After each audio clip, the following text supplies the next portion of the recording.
Hello dear friends, આજે આપણે unit 3 read 2 start કરીએ છીએ કે જેનું ટાઇટલ છે સ્ટ્રેસ કંટ્રોલ એક્સરસાઇઝીસ. સ્ટ્રેસ એટલે તણાવ, કંટ્રોલ એટલે નિયંત્રણ રાખવું, એક્સરસાઇઝીસ એટલે કસરત. તો તણાવ પર નિયંત્રણ રાખવા માટેની કસરતો. તો અહીં તણાવ પર નિયંત્રણ રાખવા માટેની અલગ અલગ કસરતો આપણે આપેલી છે, એક્સરસાઇઝીસ આપેલી છે. એના વિશે જોશું.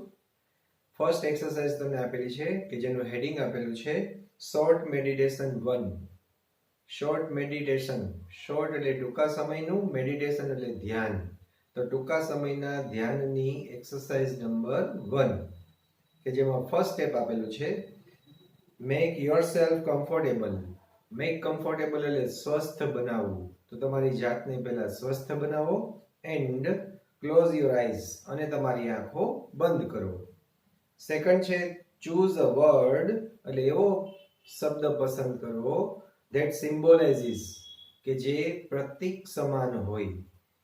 કામનેસ ટુ યુ, કામનેસ એટલે શાંતિ. તો તમારા માટે શાંતિનું પ્રતીક હોય તેવો શબ્દ પસંદ કરો.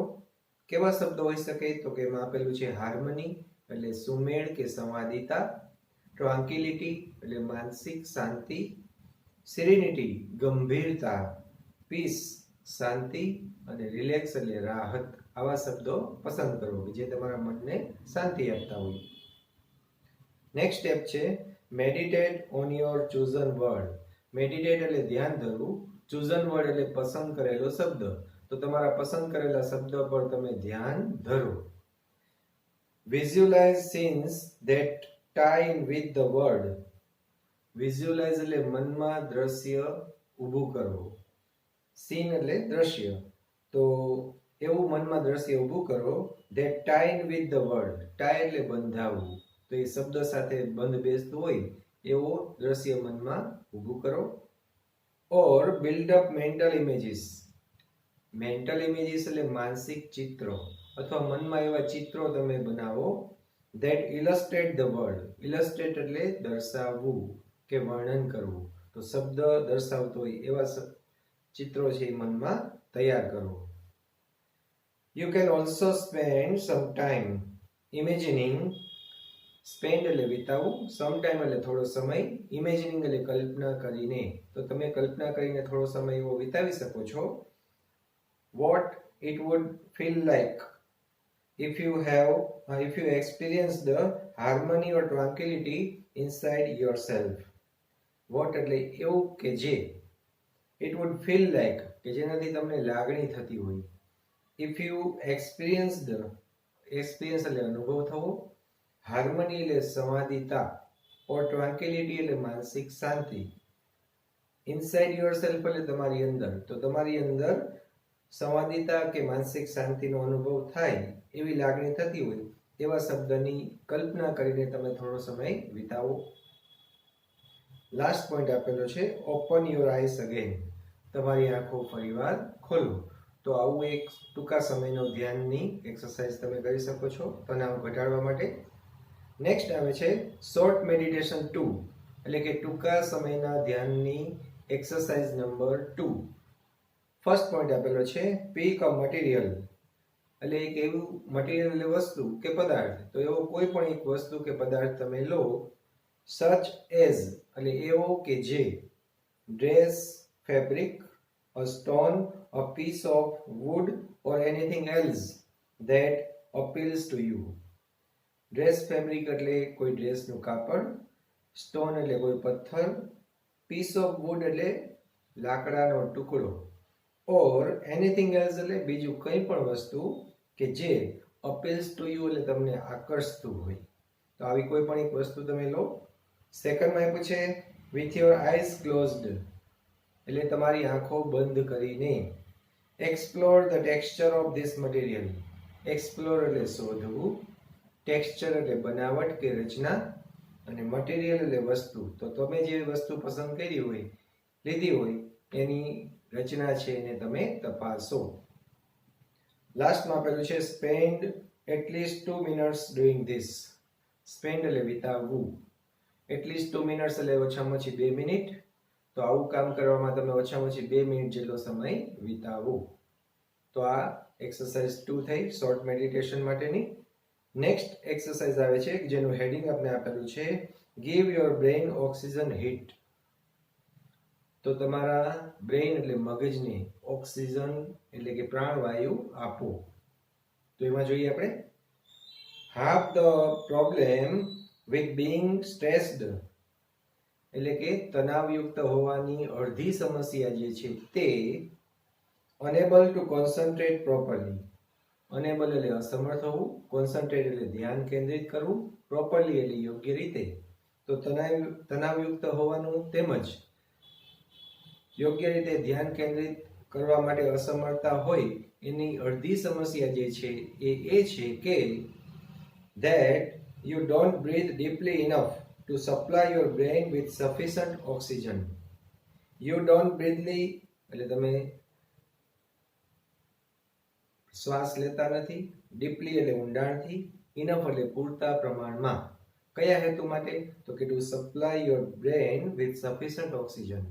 ટુ સપ્લાય એટલે પૂરું પાડવું, સફિશન્ટ એટલે પૂરતા પ્રમાણમાં.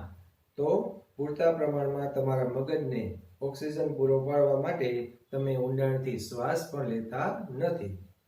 When we get stressed એટલે તણાવયુક્ત બનવું. તો જ્યારે આપણે તણાવયુક્ત બનીએ છીએ ત્યારે we tend to hold our breath. tend to એટલે વલણ હોવું, hold એટલે રોકી રાખવું અને breathe એટલે શ્વાસ. તો આપણે આપણા શ્વાસને કાં તો રોકી રાખીએ છીએ or only breathe in a shallow way. only breathe એટલે માત્ર આપણે શ્વાસ લઈએ છીએ, shallow way એટલે ઉપર છલ્લો. using only top part of our lungs. using એટલે ઉપયોગ કરીને, top part એટલે ઉપરનો ભાગ, lungs એટલે ફેફસા. તો આપણા ફેફસાના ઉપરના ભાગનો જ માત્ર ઉપયોગ કરી અને ઉપર છલ્લો શ્વાસ આપણે લઈએ છીએ. in order to deepen your breathing. in order to એટલે ના હેતુથી, deepen એટલે ઊંડું કરવું અને breathing એટલે શ્વાસ લેવાનું કાર્ય. તો ઊંડા શ્વાસ લેવાનું કાર્ય કરવાના હેતુથી and get oxygen all the way up into the brain again. અને આપણા બ્રેઇન એટલે મગજમાં પૂરેપૂરો ઓક્સિજન લેવા માટે do the following exercise for 2 minutes. following exercise એટલે નીચેની એક્સરસાઇઝ. તો એના માટે તમે નીચેની એક્સરસાઇઝ જે છે એ ઓછામાં ઓછી 2 મિનિટ સુધી કરો. તો એમાં ફર્સ્ટ સ્ટેપ આપ્યું છે rub both your hands together for a moment to create energy. rub એટલે ઘસવું, together એટલે સાથે, for a moment એટલે એકાદ ક્ષણ માટે, to create એટલે સર્જન કરવું અને એનર્જી એટલે ઉર્જા. તો ઉર્જાનું સર્જન કરવાના હેતુથી તમારા બંને હાથને ભેગા કરી એકાદ ક્ષણ માટે ઘસો. સેકન્ડ આપ્યું છે place your palms one on top of the other on the area just below your navel. place એટલે મૂકવું, palms એટલે હથેળીઓ, one on top of the other એટલે એક ઉપર બીજી, એરિયા એટલે એ જગ્યા, just below your navel. just below એટલે જરા નીચે, navel એટલે નાભી. તો તમારી નાભીના જરા નીચેના ભાગે તમારી એક હથેળી પર બીજી હથેળી રાખી અને તમે મૂકો. નેક્સ્ટ સ્ટેપ છે breathe consciously into your belly. breathe એટલે શ્વાસ લેવો, consciously એટલે સભાનતાપૂર્વક, belly એટલે પેટ. તો તમારા પેટની અંદર શ્વાસ જાય એવી રીતે તમે સભાનતાપૂર્વક શ્વાસ લો. making your palms rise every in breath. make rise એટલે આગળના તરફ આવવું, palms એટલે હથેળીઓ, in every breath એટલે દરેક શ્વાસ લ્યો ત્યારે તમારી હથેળી છે એ બહારની ભાગે પેટ ફૂલાઈને આવે એવી રીતે તમે શ્વાસ લો. અને લાસ્ટ છે imagine breathing oxygen into your brain. imagine એટલે કલ્પના કરવી, breathing એટલે શ્વાસ લેવાની. તો તમારા બ્રેઇનની અંદર ઓક્સિજન જતો હોય એવી રીતે શ્વાસ લેવાની તમે કલ્પના કરો. તો આ 3 નંબરની એક્સરસાઇઝ હતી. હવે નેક્સ્ટ 4 નંબરમાં જોઈએ કે જેનું ટાઇટલ આપણે આપેલું છે the crown pull. The crown pull એટલે ઊંડો શ્વાસ લેવાની ક્રિયા, એક પ્રકારની એક્સરસાઇઝ.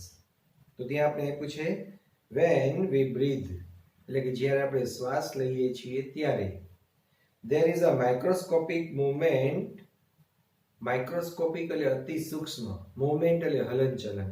તો અતિ સૂક્ષ્મ હલનચલન થતી હોય છે કઈ જગ્યાએ? Of the cranial bones. Cranial bones એટલે ખોપડીનું હાડકા. તો ખોપડીના હાડકા હોય ત્યાં સૂક્ષ્મ હલનચલન થતી હોય છે. which in turn allows the cerebrospinal fluid to move freely.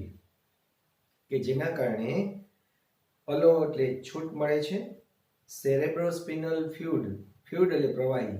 તો આ એક પ્રવાહીનું નામ છે સેરેબ્રોસ્પિનલ, કે જે તમારા કે આપણા મગજના અને કરોડરજ્જુના જે હાડકા હોય એમાં એ વહેતું હોય છે. તો એવું જે પ્રવાહી છે એ મૂવ ફ્રીલી એટલે મુક્ત રીતે એનું હલનચલન થાય છે. ક્યાં? તો કે through the spinal column and the skull. Spinal column એટલે કરોડરજ્જુ અને સ્કલ એટલે ખોપડી. તો કરોડરજ્જુ અને ખોપડીનો જે ભાગ હોય છે ત્યાં એ પ્રવાહીનું મુક્ત હલનચલન થાય છે. when tensed or upset. ટેન્સ્ડ એટલે તણાવયુક્ત અને અપસેટ એટલે નિરાશ. તો જ્યારે આપણે તણાવયુક્ત હોઈએ કે નિરાશ હોઈએ ત્યારે and don't breathe deeply enough. Breathe એટલે શ્વાસ લેવો, ડીપલી ઇનફ એટલે પૂરતા પ્રમાણમાં ઊંડાણથી. તો આપણે પૂરતા પ્રમાણમાં ઊંડાણથી શ્વાસ લેતા નથી ત્યારે ધીસ કેન રિઝલ્ટ. તો એનું પરિણામ એ આવે છે કે in bones in the skull. Bones એટલે હાડકા અને સ્કલ એટલે ખોપડી. તો ખોપડીના જે હાડકા હોય એની અંદર becoming slightly stuck together. Slightly stuck એટલે થોડા પ્રમાણમાં ચોટી જવું. ટુગેધર એટલે ભેગા થઈને. તો એ હાડકા થોડા પ્રમાણમાં ચોટી જાય છે. સો ધેટ એટલે જેથી કરીને the fluid cannot circulate properly. Fluid એટલે પ્રવાહી, સર્ક્યુલેટ એટલે પરિભ્રમણ થવું, પ્રોપરલી એટલે યોગ્ય રીતે. તો આવું આ સેરેબ્રોસ્પિનલ ફ્લુઇડ છે એ યોગ્ય રીતે પરિભ્રમિત થતું નથી. The crown pull influences the flow of cerebrospinal fluid in a positive way. તો આપણે જે આ ક્રાઉન પુલ નામની એક્સરસાઇઝ કરીએ છીએ ઊંડા શ્વાસ લેવાની, એ એક્સરસાઇઝ થી શું બેનિફિટ થાય છે એ આપણે આપ્યું છે. તો આ ક્રાઉન પુલ એક્સરસાઇઝ છે તે ઇન્ફ્લુઅન્સ એટલે પ્રભાવિત કરવું, ફ્લો એટલે પ્રવાહ, સેરેબ્રોસ્પિનલ ફ્લુઇડ એટલે આ સેરેબ્રોસ્પિનલ પ્રકારનું પ્રવાહીને, પોઝિટિવ વે એટલે હકારાત્મક રીતે. તો આ પ્રવાહીને આ એક્સરસાઇઝ હકારાત્મક રીતે એનો પ્રવાહ છે એને અસર કરે છે. It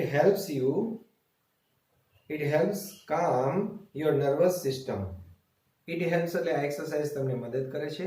કામ એટલે શાંત પાડવા માટે, અને નર્વસ સિસ્ટમ એટલે ચેતાતંત્ર. તો ચેતાતંત્રને શાંત પાડવા માટે મદદ કરે છે. and can also often take away a headache or stress induced stomach ache.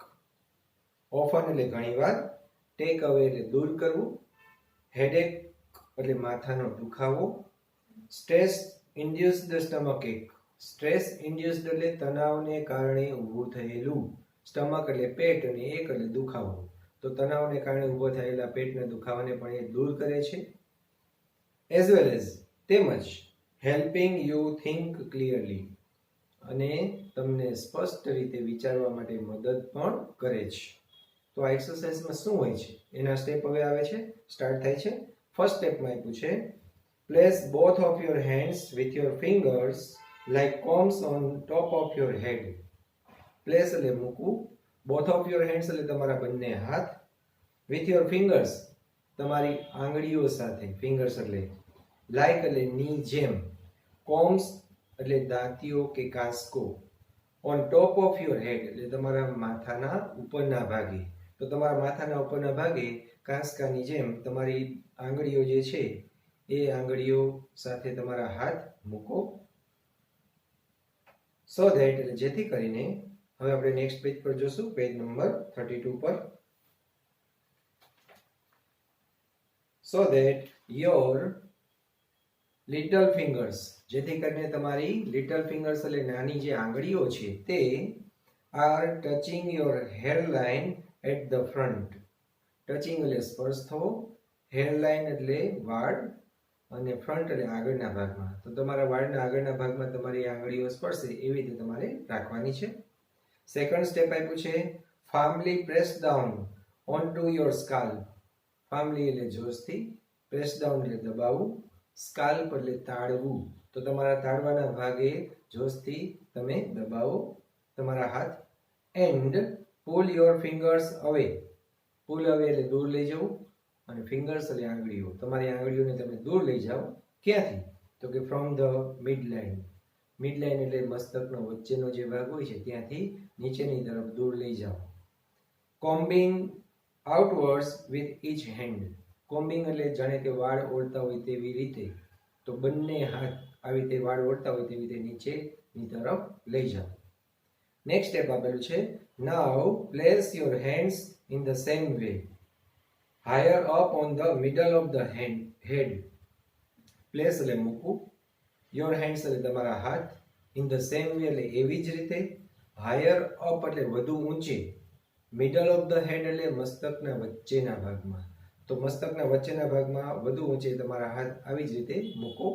And repeat the procedure. Repeat એટલે પુનરાવર્તન કરવું, પ્રોસિજર એટલે પ્રક્રિયા. તો આ પ્રક્રિયાનું તમે ફરીવાર પુનરાવર્તન કરો. અને લાસ્ટ સ્ટેપ આપેલું છે now place hands over further back on your head. Place એટલે મૂકવું, હેન્ડ્સ એટલે હાથ, ઇવન ફર્ધર બેક એટલે વધુ પાછળ. તો તમારા મસ્તકના વધુ પાછળના ભાગે તમારા હાથ મૂકો. ટોવર્ડ્સ ધ ક્રાઉન એટલે જે જગ્યાએ આપણે મુગટ મૂકતા હોય ને સ્થાન રહેતું હોય એવી જગ્યાએ મસ્તકના ભાગે મૂકો. And repeat the procedure. અને આ જે પ્રક્રિયા છે તેનું પુનરાવર્તન કરો. તો આ થઈ ક્રાઉન પુલ એક્સરસાઇઝ. નેક્સ્ટ આવે છે મેન્ટલ ક્વિક ફિક્સિસ. મેન્ટલ ક્વિક ફિક્સિસ એટલે માનસિક તણાવ ઘટાડવા માટેના ઝડપી પ્રયોગો કે જેમાં ફર્સ્ટ આપણે આપેલું છે put on some music you like. તમને લાઈક એટલે ગમતું હોય તેવું કોઈ પણ મ્યુઝિક વગાડો. And dance through the room અને રૂમમાં ડાન્સ કરો. This creative activity exercises the right side of the brain. Creative એટલે સર્જનાત્મક, એક્ટિવિટી એટલે પ્રવૃત્તિ, એક્સરસાઇઝ એટલે કસરત. Right side of the brain એટલે મગજના જમણી બાજુના ભાગ. તો આ સર્જનાત્મક પ્રવૃત્તિ છે એ તમારા મગજના જમણા ભાગ જે છે ત્યાં એ એક્સરસાઇઝ આપે છે. And helps rebalance your brain. Help એટલે મદદ કરે છે, રીબેલેન્સ એટલે પુનઃ સમતુલા લાવવા માટે, અને બ્રેઇન એટલે મગજ. તો તમારા મગજની પુનઃ સમતુલા લાવવા માટે એ મદદ કરે છે. સેકન્ડ આપણે એક આપેલું છે get a fish tank. Fish tank એટલે માછલી ઘર. તો એક માછલી ઘર લાવો. And watch the fish swim around languidly. Watch એટલે નિહાળો, ફિશ સ્વિમ એટલે માછલી તરતી હોય તે, અરાઉન્ડ એટલે આસપાસ, ને લેંગ્વિડલી એટલે એકદમ નવરાશથી. તો એકદમ નવરાશથી આસપાસ તરતી હોય એવી માછલીને તમે નિહાળો. આવું કરવાથી આપણું મન એમાં સ્થિર થઈ જશે અને આપણે તણાવ ઘટી જશે. કહેવાનો મતલબ એ જ. This allows your mind to કામ ડાઉન. આવું કરવાથી તમારું માઇન્ડ એટલે મન છે એ કામ ડાઉન એટલે શાંત થઈ જશે. સામેની કોલમ પર જોઈએ ત્યાં આપ્યું છે write down all your worries. Write down એટલે લખી કાઢવું, વરીઝ એટલે ચિંતાઓ. તો તમારી બધી ચિંતાઓ તમે એક કાગળમાં લખી નાખો. Putting them on a piece of paper. Put એટલે અહીં લખવું. તો પીસ ઓફ પેપર એટલે કાગળના ટુકડા ઉપર એને લખવાનું જે કાર્ય છે ને એ કાર્ય gets them out of your head. Get out of head એટલે મગજમાંથી નીકળી જવું. તો એના કારણે આ ચિંતાઓ છે આપણા મગજમાંથી નીકળી જશે. આવી રીતે આપણને મગજ શાંત થશે. નેક્સ્ટ આપેલું છે get out into nature and walk. Nature એટલે પ્રકૃતિ. તો પ્રકૃતિમાં જાઓ અને ત્યાં ચાલો. આવું કરવાથી પણ મનને શાંતિ મળશે. નેક્સ્ટ આપેલું છે concentrate on what is right now. Concentrate એટલે ધ્યાન કેન્દ્રિત કરવું, વોટ એટલે જે કંઈ, રાઇટ નાઉ એટલે સાચું. તો અત્યારે જે કંઈ સાચું હોય ને એના ઉપર જ ધ્યાન કેન્દ્રિત કરો. કેના કરતા? તો કે rather than what might happen tomorrow. Rather than એટલે ના કરતા વધુ. વોટ માઇટ હેપન એટલે કદાચ કંઈક બને, ટુમોરો એટલે આવતીકાલે. તો આવતીકાલે કદાચ કંઈક બનવાનું છે એના કરતા અત્યારે જે કંઈ સાચું છે ને એના પર ધ્યાન કેન્દ્રિત કરો. નેક્સ્ટ આપેલું છે સિંગ ઇન ધ બાથ એટલે કે બાથરૂમની અંદર તમે ગાઓ. And use the shampoo bottle as a microphone. અને શેમ્પૂની બોટલનો માઇક્રોફોન તરીકે ઉપયોગ કરવો. ત્યાર પછી આપ્યું છે નોબડી ઇઝ પરફેક્ટ, એટલે કે કોઈ જ વ્યક્તિ સંપૂર્ણ નથી. હુ વોન્ટ્સ ટુ બી નોબડી, કોણ કંઈક બનવા માંગતું નથી. કહેવાનો મતલબ કે દરેક વ્યક્તિ કંઈક ને કંઈક બનવા તો માંગે જ છે. મિસ્ટેક્સ આર ઓકે, ભૂલ બરાબર છે. ડિલીટ ધ ફ્રેઝ, ફ્રેઝ એટલે શબ્દ સમૂહ, તો એવા શબ્દ સમૂહને તમે દૂર કરો કે જે શબ્દ સમૂહનું નામ આપ્યું છે આઈ કાન્ટ. આઈ કાન્ટ એટલે હું એ કામ કરી શકતો નથી. એ શબ્દને તમે દૂર કરો. શેમાંથી? તો કે ફ્રોમ યોર વોકેબ્યુલરી. વોકેબ્યુલરી એટલે શબ્દ ભંડોળ. તો તમારા શબ્દ ભંડોળમાંથી આઈ કાન્ટ શબ્દને તમે દૂર કરો. It isn't constructive. કન્સ્ટ્રક્ટિવ એટલે રચનાત્મક, તો આ શબ્દ રચનાત્મક નથી. And blocks your view of possible solutions. Block એટલે અટકાવવું, વ્યૂઝ એટલે અભિપ્રાયો, પોસિબલ એટલે શક્ય, અને સોલ્યુશન્સ એટલે ઉકેલો. તો શક્ય એવા ઉકેલો જે તમારા અભિપ્રાયને લગતા હોય એને એ રોકે છે. નેક્સ્ટ આપેલું છે રાઇટ અ ફ્યુ લાઇન્સ, એટલે એવી થોડી લાઈનો લખો with your other hand. Other hand એટલે બીજા હાથે. કહેવાનો મતલબ તમે જમણા હાથે લખતા હોય તો ડાબા હાથે લખો, અને ડાબા હાથે રેગ્યુલર લખતા હોય તો જમણા હાથે લખો. તો એવી થોડી લાઈનો લખો. This rebalances the two hemispheres of the brain. Rebalance એટલે પુનઃ સમતુલા લાવવી. ટુ હેમિસ્ફિયર્સ એટલે બે અડધા ભાગ. તો મગજના બે અડધા ભાગ જે છે એનામાં એ પુનઃ સમતુલા લાવે છે આવું કરવાથી. અને લાસ્ટ પોઈન્ટ છે એક્સપેક્ટ ટુ બી લકી. એક્સપેક્ટ એટલે અપેક્ષા રાખવી કે આશા રાખવી. ટુ બી લકી એટલે નસીબદાર હોવાની. તો હું નસીબદાર છું એવી આશા આપણે રાખવાની. તો આવા જે છે એ પ્રયોગો તમે સ્ટ્રેસ કંટ્રોલ માટે કરી શકો છો. Okay, that's all.